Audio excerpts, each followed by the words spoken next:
বিজিবির নামকে পরিবর্তন করে বিডিআর নাম ফিরিয়ে আনতে হবে। আজকে কেন তাদের ছেড়ে দিতে হলো? আপনারা তাদেরকে 5 আগস্ট পরবর্তী যে কোনো শুনানিতে আপনারা কি ছেড়ে দিতে পারতেন না? ঠিক।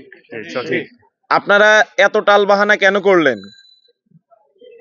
আমরা বলতে চাই, শুধু আজকে যারা মুক্তি পেয়েছেন তারাই নয়, এখনো যারা জেলবন্দী আছেন তাদের মধ্যে আরো অসংখ্য সদস্য যারা আছেন তারা মুক্তি পাওয়ার অধিকার রাখেন। কারণ এই পিলখানা হত্যাকাণ্ড এবং এর বিচার পুরোটুকুই ছিল ফ্যাসিস্টের সাজানো একটি নাটক। এ কারণে পুরো এই প্রক্রিয়াকেই আমরা বয়কট করছি।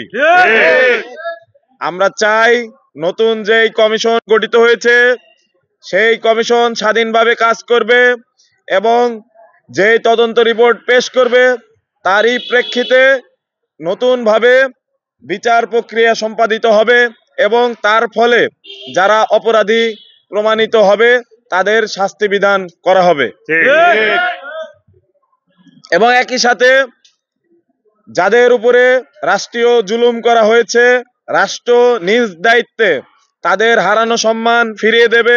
একই সাথে তাদের যে কর্মস্থলের ব্যবস্থা, তাদের যে পূর্বতন চাকুরি, সেখানে তাদের নিয়োগ দিতে হবে। আমি আমার দাবি দাওয়াগুলো বিডিআর সদস্য, ছাত্র সমাজ এবং ক্ষতিগ্রস্ত বিডিআর পরিবারের পক্ষ থেকে দাবি দাওয়াগুলো পাঠ করছি। খুনি হাসিনার ষড়যন্ত্রমূলক মামলার রায় বাতিল করে আগামী 30 জানুয়ারির মধ্যে ঢালাওভাবে আটককৃত বিডিআর সদস্যদের সিআরপিসি 401 ধারায় মুক্তি দিতে হবে।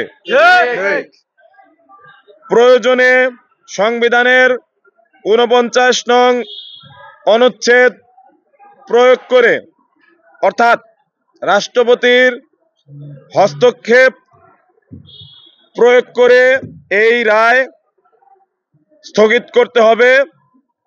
একই সাথে নিরপেক্ষ এবং স্বাধীন তদন্ত শেষে যারা অপরাধী চিহ্নিত হবে তাদের পুনর্বিচার করতে হবে।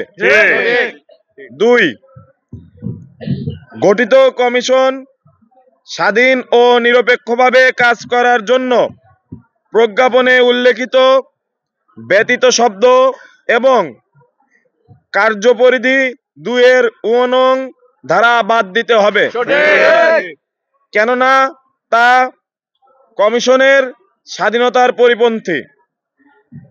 একই সাথে এই পুরো প্রক্রিয়ায় ঘটনাস্থলে যারা উপস্থিত ছিলেন, অর্থাৎ পিলখানায় যারা সেদিন উপস্থিত ছিলেন এবং ষড়যন্ত্রের শিকার হয়েছেন তথা জেলবন্দী কিন্তু বাইরে আছেন এমন দেশপ্রেমিক বিডিআর সদস্যদের কমিশনে যুক্ত করতে হবে। 3, পিলখানার ভেতরে এবং বাইরে শহীদ হওয়া 74 জনের হত্যাকারীর বিচার নিশ্চিত করতে হবে। একই সাথে জেলের ভেতর মারা যাওয়া প্রত্যেক বিডিআর সদস্যের মৃত্যুর সঠিক কারণ উন্মোচন করতে হবে। অস্বাভাবিক মৃত্যু হয়ে থাকলে দায়ী সকলকে বিচারের আওতায় আনতে হবে। 4, স্বাধীন ও নিরপেক্ষ তদন্ত সাপেক্ষে নির্দোষ প্রমাণিত সকল বিডিআর সদস্যকে চাকুরিতে পুনর্বহাল করতে হবে এবং ক্ষতিপূরণ ও রাষ্ট্রীয় সুযোগ সুবিধা নিশ্চিত করতে হবে। 5, বিজিবি আইন 2010 বাতিল করে পূর্বের বিডিআর আইন পুনর্বহাল করতে হবে। 24-এর গণ অভ্যুত্থানে নেতিবাচক ভূমিকা পালন করা বিজিবির নামকে পরিবর্তন করে বিডিআর নাম ফিরিয়ে আনতে হবে। 6, পিলখানার ভেতরে এবং বাইরে সকল শহীদের স্মরণে জাতীয় দিবস চালু করতে হবে।